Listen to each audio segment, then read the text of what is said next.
Today, we're checking in with gymnast Danusia Francis. Now, Danusia represented Team GB for much of her career, but has made the switch as she's a dual citizen of Jamaica. So she's now going to be representing Jamaica and has qualified for the Tokyo Olympic Games. Obviously, they're supposed to happen in just over a month's time, less than a month's time, in fact. Now it's next year. Danusia, how are you and how have you been coping with this roller coaster year? I've definitely had a whole mind shift now, and I was supposed to be leaving next week for Tokyo, but that doesn't even seem like it was a real thing. So I've definitely been able to shift my focus to next year, been able to see the positives as well. There's definitely been some silver linings, and another year is not always a bad thing. It's not been all positive though, has it, for you in terms of maintaining your training and most importantly, being able to get back to the gym? The government guidelines that came out to allow elite athletes back into their training facilities didn't seem to apply to you because of your switch to representing Jamaica. Can you tell us what situation you've been faced with over the last couple of weeks? Yeah, so initially reading the government guidelines, not going to lie, sort of skimmed them, and I was like, yes, that's me. I'm an elite athlete. Obviously, I'm going to the Olympics. And then, like, when you read the fine print and you see that it's just for GB or home nations athletes, my coach then reached out to British Gymnastics to just sort of request permission. But British Gymnastics declined that permission. So yeah, that was obviously right at the beginning of June was when elite athletes were allowed to return to training. Since then, British Gymnastics sort of left it and didn't get back in touch with me until another media outlet got involved. So I think they got a bit of pressure from media, then reached out to me with a couple of options, one being the National Centre, which is in Shropshire. At the moment, I'm based in Kent, so that's obviously hundreds of miles round trip, and the offer was only 3 times a week, and my coach wasn't allowed to come, so just not feasible on a lot of levels. And then the other option was Hemel Hempstead, which is a lot closer to where I usually am based, but I'm not planning on moving back to West London until I'm back at Heathrow training. So again, from Kent, not really feasible, and I just responded saying, thank you for the options, and I didn't sort of decline them yet because obviously you got to take what you can get, but I just asked the question, when can you open my gym, and if not now, then why? But I haven't heard back in over 2 weeks now from British Gymnastics. Yeah, we did get in touch with British Gymnastics just for clarity around the issue because, like you said, the guidelines, everyone sort of skims. It's been a very complex situation on every level and in every sphere. And they said they are actively lobbying the government to open up all gyms and that they haven't been able to open up every elite facility. Why is it so critical for you to be back in your Heathrow gym, your base? I want to be back in a facility that I'm comfortable in. I've never been to the second gym club that they offered me, so I don't know what the equipment's like. I've recently seen that obviously black people are also more vulnerable to the illness, and it hasn't gone away yet. So I know it feels like it's progressing, and obviously lockdown's easing, but in my mind, I'm not trying to get ill or injured before the Olympic Games next year, which is a dream of mine, and it's finally coming true. So I'll do everything I can to protect myself and do my best job when I get to Tokyo.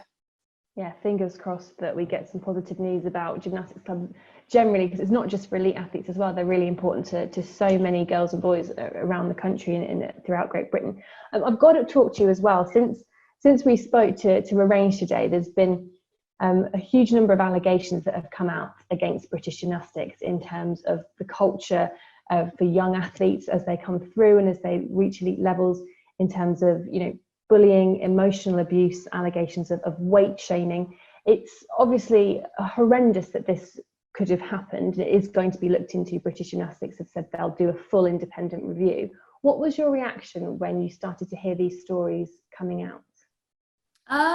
None of it was a shock to me, as obviously I know a lot of the girls personally, and kind of regarding Athlete A, and then when the talks happened between our little group chats and stuff like that, I felt the doors opening for people that had suffered. Obviously, I think abuse is a heavy term, but some of them, you can't deny that that's abuse. And I think it's hard because there's a line between strict coaching and abuse. And I think British Gymnastics needs to make clear which is which. And I don't know if that's in education, or whether that's in, I've seen a few sort of suggestions going around Twitter and the internet of having sort of Ofsted style people go around the gyms to keep the culture and the coaching at a level that everyone's happy with. I stand and support every single person that wants to come out and share their experience. For me, I'm very lucky. It's been a completely positive experience. Been lucky enough to be at the same gym club for 17 years now. And I can hand on heart say I've never even witnessed or seen anything that I would be intimidated by or class as abuse. And obviously nobody's perfect. There's been raised voices, but I'm talking in 17 years of elite sport. So I mean, I think you'd struggle very hard to find any elite coach that hasn't raised a voice or anything like that. Obviously discipline is required in elite gymnastics and in any elite sport. But again, there's a huge line. And from what I'm hearing, a lot of coaches have crossed that line. And a lot of my friends that are adults now are suffering from anxiety, nightmares, stuff that me and my teammates that all trained at Heathrow together, we're like completely shocked. Not one of us suffers from an eating disorder or any of these sort of PTSD-like symptoms. Obviously, again, nobody's perfect, and I've seen some negative comments even about my own club. So it just needs to be reviewed, and it needs to be from the top down. I think there needs to be changes made, steps made, and I think everyone's starting to feel courage in that their voices matter, their voices can be heard. And I don't think that people like me who have had this positive experience should be a lucky thing. It should be the norm. You should be able to step away from somewhere that you've trained for up to 30 hours a week and call it your second home. You shouldn't be scared to ever go back there or feeling traumatized to drive past, or it really breaks my heart. And especially that some of these are my close friends, and they achieve some of the greatest things, competing at the Olympics and representing their country, and they look back on it as a huge negative experience. So yeah, there's a huge change that needs to happen, and I'm behind every single one of those people that wants to share their story. But I will fiercely defend my club. Everyone's entitled to their experience, but I know that in my heart they've done their very, very best to create this positive culture and support the whole human being, and a well-rounded individual is my outcome of training there. So definitely a lot of emotions. I can imagine, like you say, especially when you've been involved in a sport for as long as you have and trained at the same place for 17 years, if your experience has been wholly positive and it's not been the same for everyone, I can only imagine just how upsetting that must be. In terms of the sort of weight shaming side of it and body image, gymnastics is a sport where male and female athletes are wearing very tight clothing. Leotards leave little to the imagination. Although your experience has been wholly positive, have you witnessed or experienced pressure in terms of fitting that aesthetic and being as trim as possible when you're going out, and feeling any pressure in regards to your diet? Well, we used to get weighed at national squads, so there was definitely like a pressure there. And it was also just like you didn't really get explained like why they were weighing you. When you're that young, you don't really know what it means. So really eye-opening experience going to college in America, where they just explain everything to you, and at that point you're an adult. So for example, for weight, it was a separate person, a separate nutritionist and a separate team that was on that side of things. So and every single time you sort of got weighed, it wasn't just your weight, it was your muscle mass, bone density, and it was all of it together, and they were checking that your body is healthy enough to be doing the stuff you're doing. And it was just explained to you. From having that experience, I don't think that it should be the same person that puts you on a scale that then sees you in the gym every day in a leotard. I think it's much more healthy if it can be a separate person. I understand that individual gym clubs might not be able to afford to obviously have their own nutritionist, but if BG can, I don't know, like supply someone, or if it can't be taken to this level, at least educate their coaches further and in the right language to use as well, because we're seeing different gymnasts come out that have got eating disorders, and clearly there's been a miscommunication along the way, or obviously the way it's gone about has severely sort of left them with these problems for the rest of their life. You coach as well now, I know at a more rec level, but train with girls much younger than you, because as you've mentioned, you're an older gymnast now.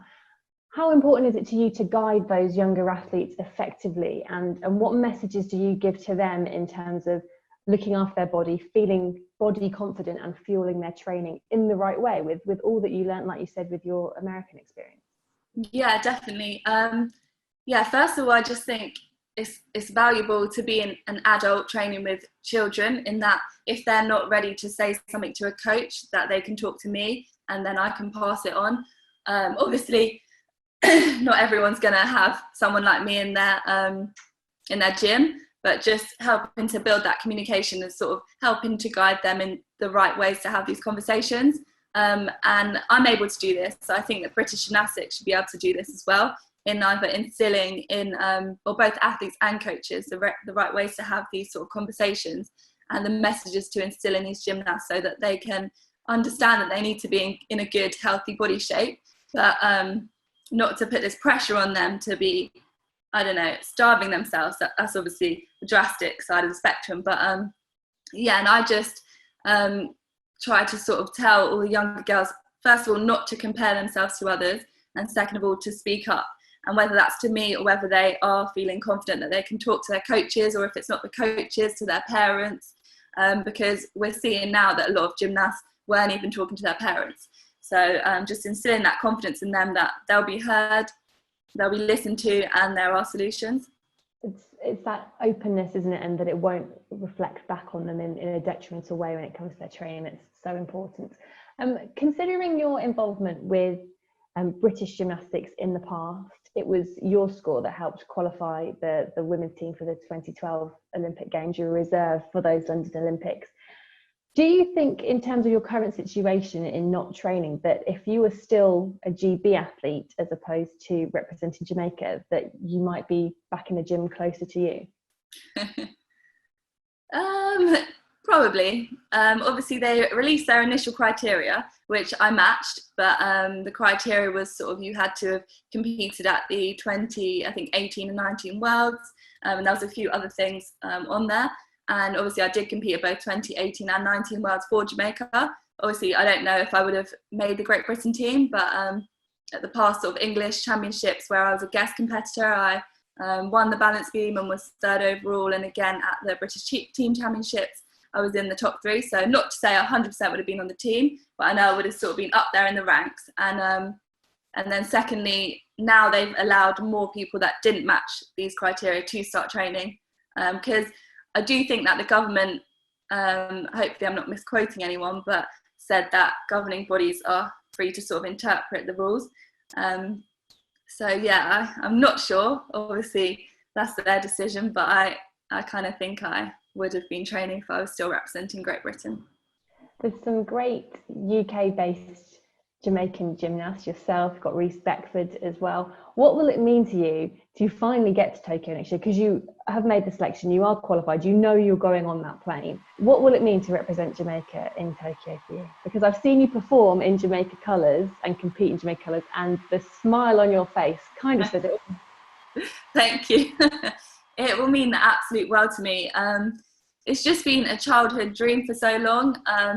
I'm well aware of my potential. I'm no Simone Biles, but a dream is a dream, and I've made my dream come true. So just to now fulfill it and live it out is the next step, and it's almost just going to be the celebration of all my hard work paying off. And Jamaica has obviously allowed that to happen, and I'll be forever grateful for the opportunity to compete for them, be on Usain Bolt's team, and hopefully to inspire loads of Jamaican gymnasts in the process. And one day when there's a Jamaican gymnast on the top of the podium, I'll sort of just give myself a little pat on the back that I was a small part of that. Absolutely. Danusia, great to talk to you today. Thank you so much for your time. Thank you so much, Hannah.